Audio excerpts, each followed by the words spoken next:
In January of 2023, a primary school head teacher ended her life because of an inspection, and that was confirmed in December of 2023. Students get tested in school, often with tests littered throughout the academic year, and in England, schools also get tested, or inspected, by one of the agencies under the Department for Education, OFSTED. The coroner's verdict was recorded as suicide contributed to by an OFSTED inspection carried out in November 2022. But if school inspection and regulation was simple, this wouldn't be a video and the conversation wouldn't be as large. A previous chief inspector has said, ever since OFSTED was created in 1992, there have been calls for its abandonment or its abolition at various stages. All I would say is that OFSTED I think, has been a force for good for our education system. And I say that not just because I was a previous chief inspector of schools and head of OFSTED, but also because I was a head teacher, and a head teacher for nearly 30 years. And OFSTED was very supportive of what I was trying to do to improve standards in the schools that I led. And we have to remember how bad things were before Ofsted came into being in the early 90s. Standards were incredibly low. Even in London, which is the standout area in the country, standards were very low. Ofsted has helped to raise standards immeasurably, to the point where the latest PISA results, those are the international league tables, show that England is one of the best performing countries in the OECD. Suggesting Ofsted is a force for good, but a recent documentary on the BBC, The Death of a Head, suggests some not so good things. So what went wrong? Well, the lead coroner of the case said the inspection lacked fairness, respect and sensitivity, and was at times rude and intimidating. Now, just to be clear here, Ofsted don't just inspect schools. Amanda Spielman, the chief inspector of Ofsted at the time, said, "So first of all, yes, we inspect schools. We also inspect nurseries, colleges, as well as children's social care, so the view is wider than just schools." Pointing out that Ofsted inspects, regulates and reports on education services aiming to raise education standards in England, reporting directly to Parliament, parents, carers and commissioners. The inspections ending with a report giving feedback and grades going from 1 down to 4, from outstanding to good, needs improvement, which was satisfactory, and then inadequate. So education services are given a grade by Ofsted every 4 years or 30 months, or that's what it's meant to be. You see, it can be shorter than 4 years or 30 months depending on the inspection, but it can also be longer, like much longer, over 10 years in some cases. In 2012, the Department for Education made outstanding primary and secondary schools exempt from routine inspection. When the exemption ended in 2020, there were 3,400 outstanding schools. We had not inspected 82% for at least 5 years, and not inspected around half of these for at least 10 years. 17% retained their outstanding grade, 62% became good, and 21% were judged requires improvement or inadequate. There are 4 main areas assessed by Ofsted using the Ofsted inspection framework, and they are quality of education, behaviour and attitudes, personal development, leadership and management. The idea is that parents get the report and the grade and use that to help them work out what school to send their child to. But as one teacher has said, "So I can see it's not just one word, it's a document, isn't it?" It's interesting because there's some really clear research. If you put a grade on something, that's all people read. That's all they remember. And even though 88% of schools were judged to be either good or outstanding, a former Ofsted inspector said, Ofsted says that nearly 90% of schools are good. That's nonsense. That's complete nonsense. Having seen some of the schools judged good over the last few years, I would not say they were good.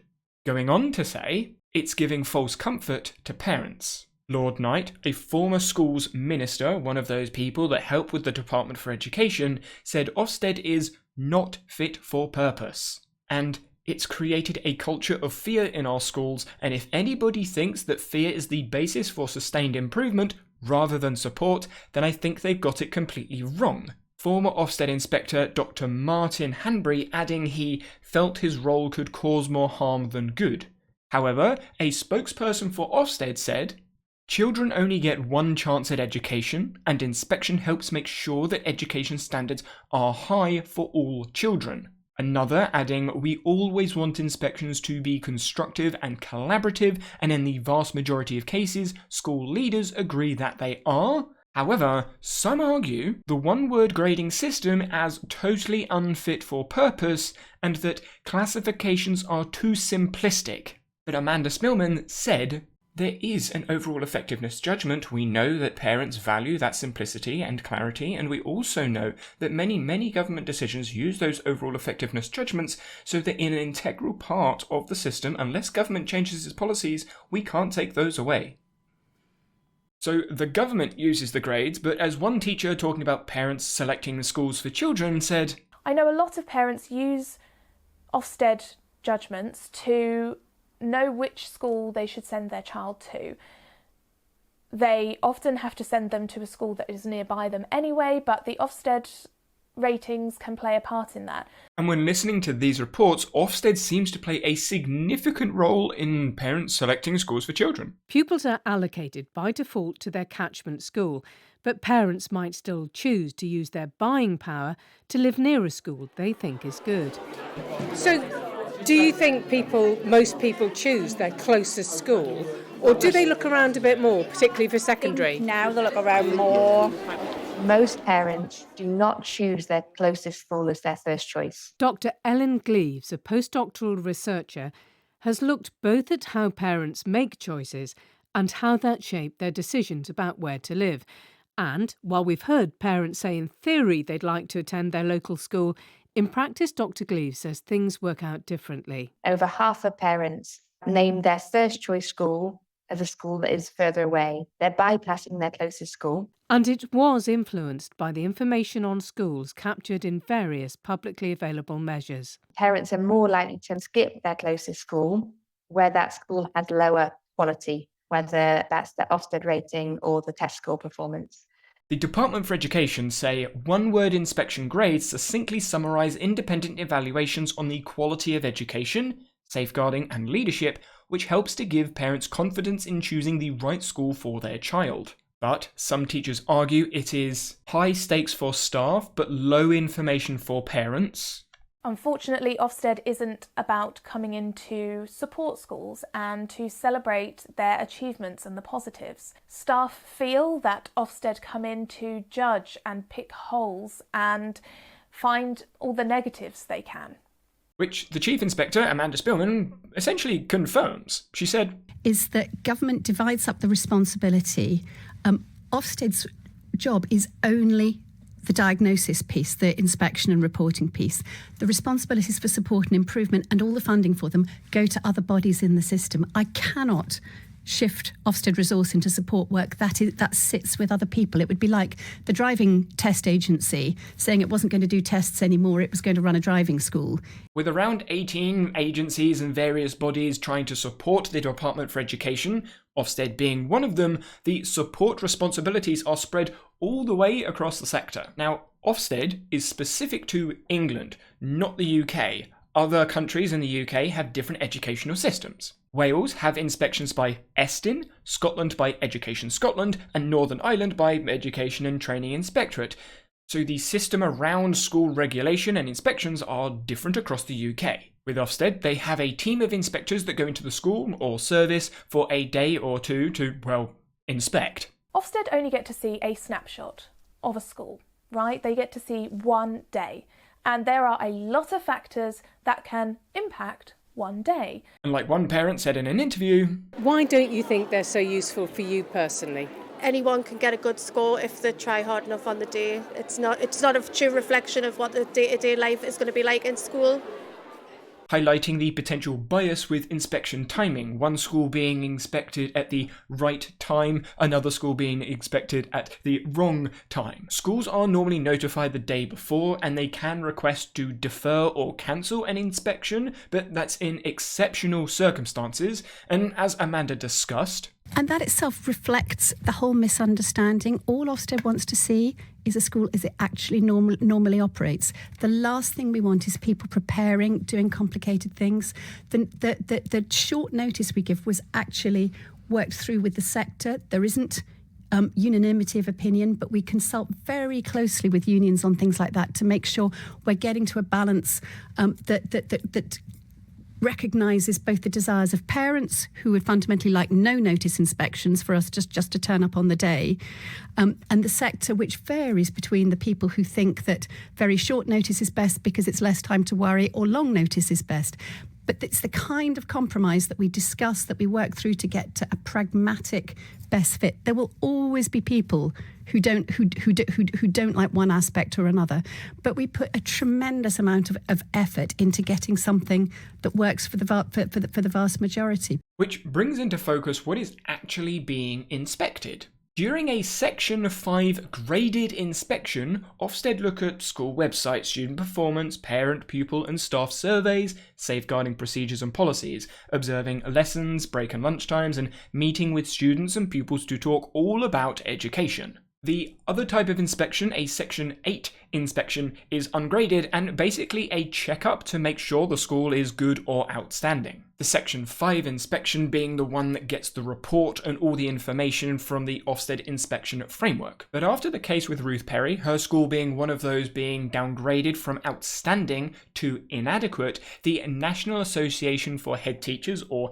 NAT, said, "Current inspections are a completely unacceptable level of pressure on individual school leaders." And schools graded as inadequate are actually turned into sponsored academies unless, which is a recent change, all other areas are good or outstanding, in which case they are inspected within 3 months to check safeguarding. And that's what ended up happening to Ruth's school. It was rechecked for safeguarding, and now instead of it being inadequate, is good. But if the rating had remained inadequate and the school was made a sponsored academy, it could have changed owners, because academies aren't run by local authorities. They're run by academy trusts. And academy trusts may want to replace leaders or teachers, meaning that the inadequate rating could lead to a head teacher losing their job. This also raises the stats for schools and drops the stats for academies, affecting school league tables or academy league tables, but that's a whole other conversation. One researcher in this area said, "What we especially noticed is that the full-time inspectors who were employed by Ofsted, that they were slightly harsher than the freelance inspectors." Going on to say, So to put it simply, that means some inspectors appeared twice as likely as others to judge a school inadequate and considerably less likely to grade a school outstanding.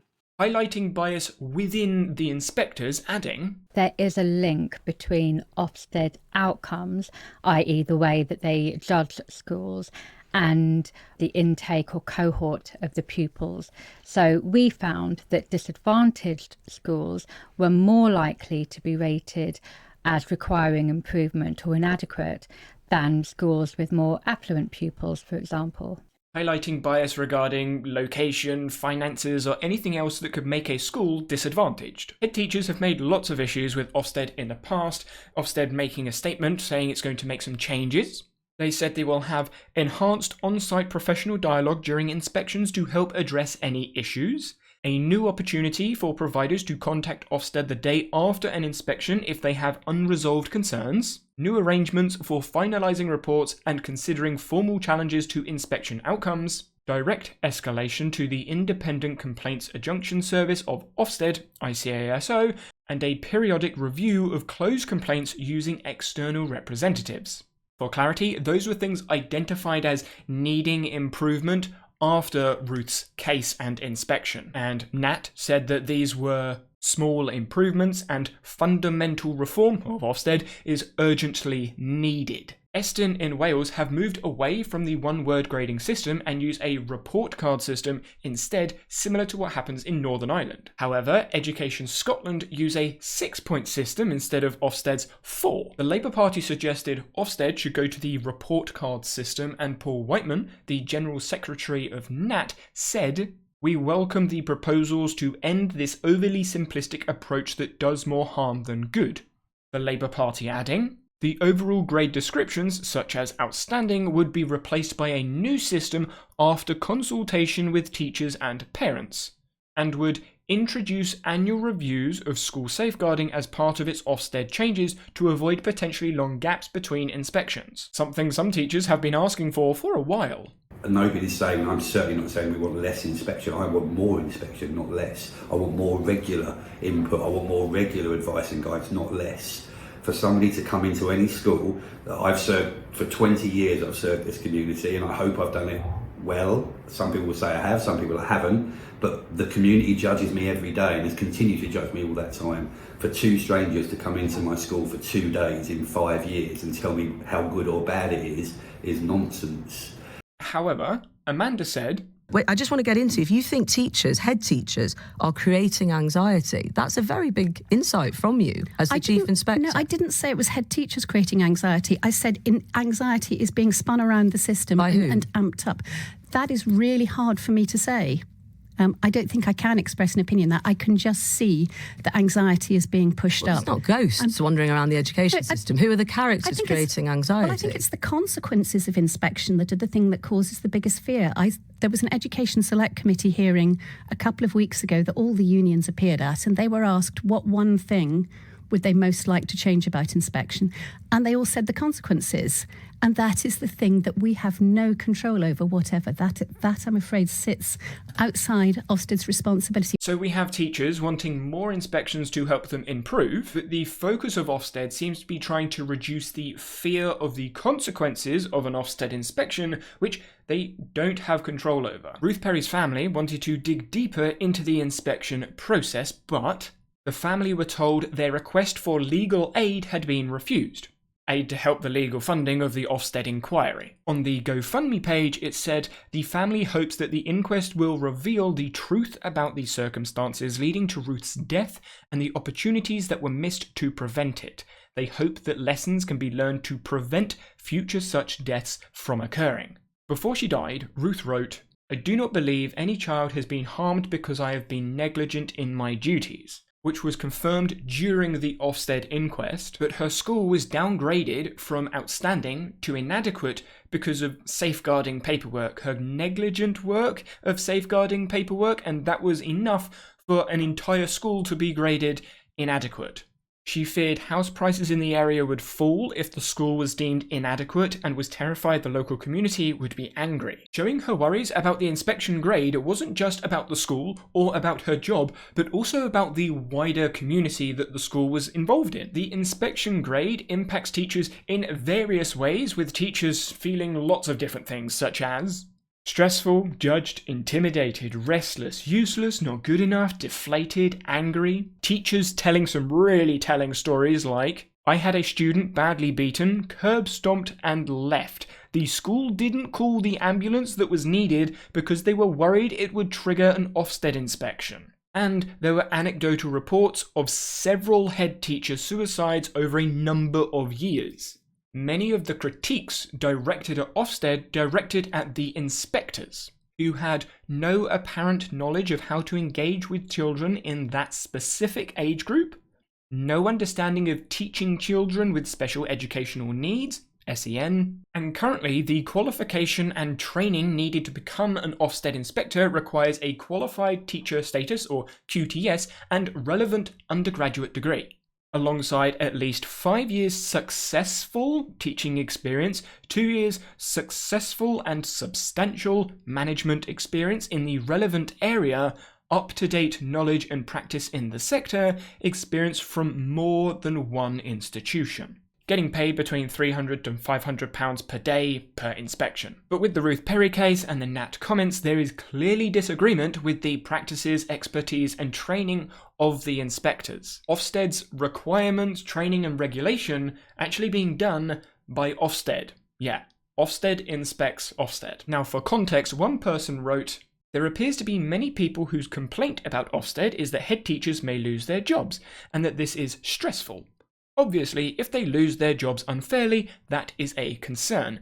But if the claim is that all head teachers deserve to keep their jobs, regardless of how things are going in their schools, I have no sympathy at all. Leading on to say, Schools should not be left to fail their pupils just to avoid upsetting head teachers. An Ofsted replacement or reformed Ofsted could easily be worse than what we have now.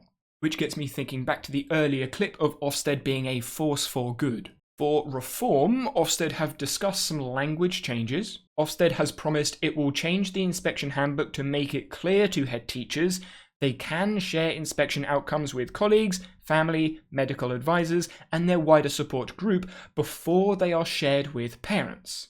This related to the stress that Ruth wrote about, keeping the grade and the inspection report to herself, waiting for it to go public. But as Miss McBurty said, the resources available to do the job have diminished, and children and young people are not as they were in 2019.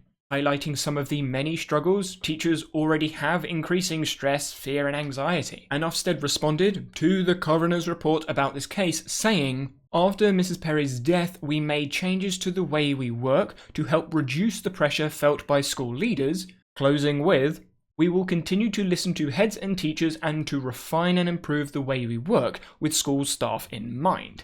The coroner has said they're going to release a Regulation 28 report in order to try and prevent future deaths, said to cover 7 different concerns, which is why we are calling for an immediate pause to Ofsted inspections to allow time for meaningful action to be taken to address the concerns raised by the coroner in the inquest into the death of Ruth Perry. There has been a pause until 2024, but as of January 2024, Sir Martin Oliver is set to take over as Chief Inspector of Ofsted. However, as the leader of an academy trust renowned for high numbers of suspensions, Oliver's promotion comes in spite of criticism, including from Ofsted inspectors, of his trust's record on pupil suspensions and exclusions. So there are questions hanging over Sir Martin before he takes over the job, which already has questions hanging over what they're going to do. But Tom Bennett, a government behaviour advisor, did say, "One possible reason for higher suspension rates might be that schools use them more as a way to prevent permanent exclusions.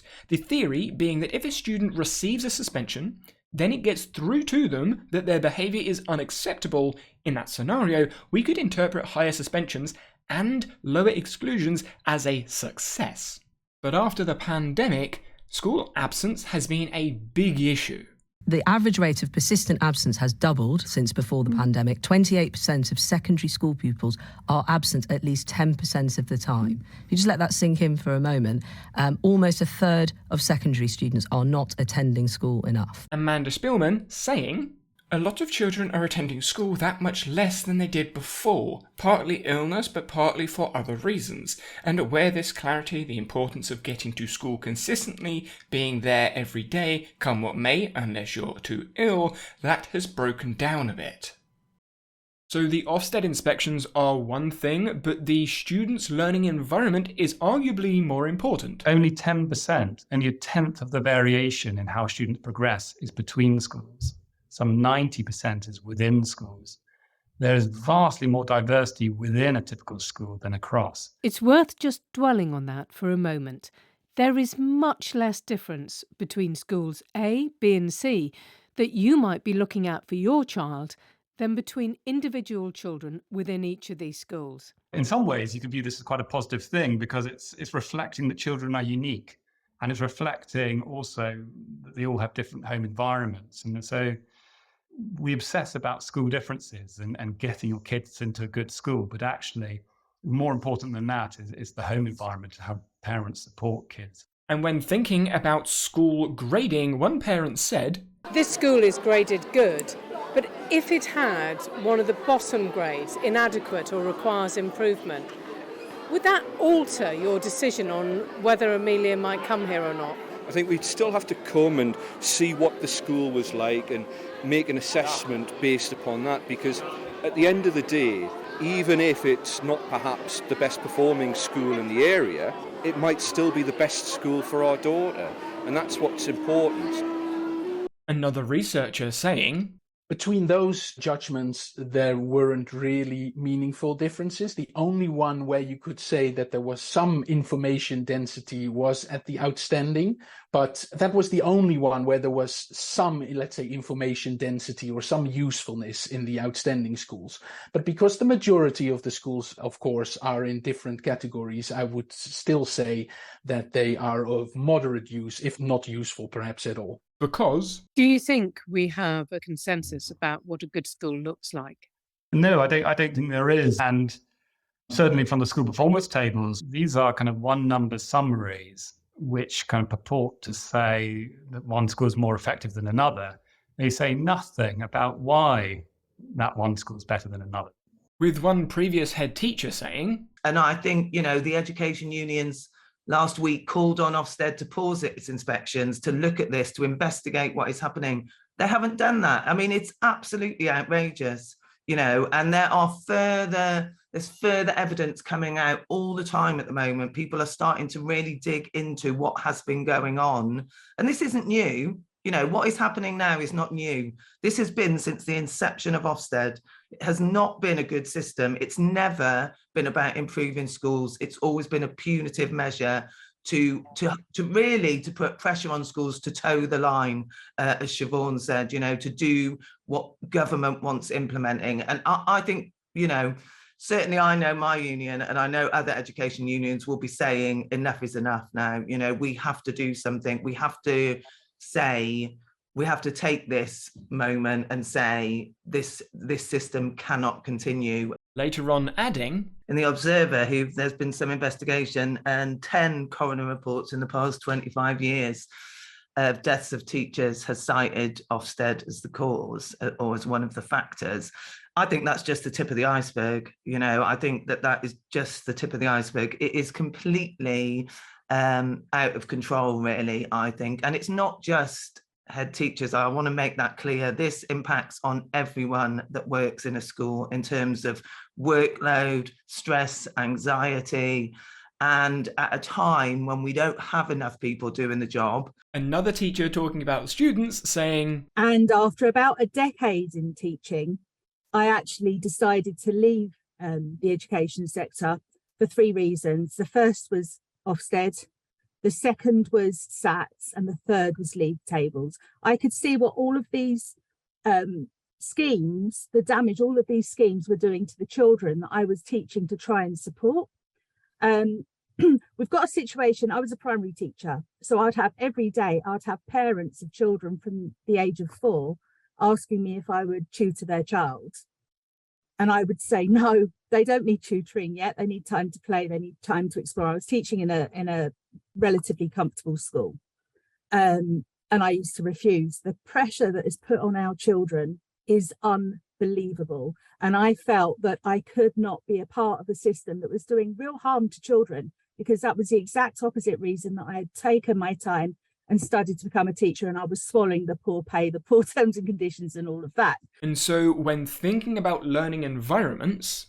I would liken Ofsted to the barking Alsatians that you would see in prisons, kind of trying to force people into submission. That's kind of my view of Ofsted. But if we got rid of that, then people's fear levels would change. And people would start to handle and manage and run their schools in ways that they actually want to. Because what Ofsted does at the moment is forces people into cognitive dissonance, which is bad for you. It forces you into believing one thing and doing something else, which is really, really bad for your mental health. So I think get rid of Ofsted and you would give people you would equip people with the tools to be able to manage their own schools in the way that they want to manage their own classrooms in the way that they want to take risks with learning again. Nobody's going to take risks with learning at the moment and in this environment, because it is a completely risk-averse situation created by Ofsted. Which is why educators have said... This form filling, not only by teachers but also by children, this isn't learning. Learning is about exercising creative skills and developing the creative skills of children of any age, rather than the sort of factory production where you rubber stamp what is conventional. We need to rethink how we examine. We need to rethink how we teach. Because teachers are spending more of their time completing silly forms than they are doing lessons. Education service, regulation specifics, inspector and teacher ongoing education, and assessment systems in general become central to this conversation about how we do it. I keep adding to this video, but this document said, "The benefits of my inspection outweigh any negative outcomes. It is up to government to decide how to use that information. Information from the Section 5 inspections. More substantive change would, however, require a shift in policy from DfE, not OFSTED." So even if OFSTED did want to make a change, the Department for Education would have the final decision, if I understand things correctly. And this document recommended a self-evaluation model, ending a double RI interventions. So when a school gets graded twice with requires improvement, 2RI, the government intervene and they make a difference. The 2RI intervention being argued as adding too much pressure to the inspections. But if the approach to school inspection is radically changed, that will lead to pressure to change other systems too, which, interestingly, rarely get the same level of media criticism that is levelled at Ofsted. Care Quality Commission, so CQC, was the example used in this document. Independent studies on the reliability of inspection was another one of the many recommendations this document wanted to see, which I think would be nice. But for me, the idea of having two different reports, one being for parents maybe more narrative, nuanced and contextual in nature, the other one more statistics driven, that's the most appealing recommendation for me anyway, but of course any sort of assessment has limitations no matter what you're doing. So I don't think there is an answer or a best way. Everyone's going to have different preferences, and finding a balance with this many people involved is kind of impossible, but let me know your thoughts in the comment section below. And I do want to say a thank you to everyone that's engaged inside of the conversation in the Discord, and for those that contributed to the peer review. If you're interested, there is a link in the description below.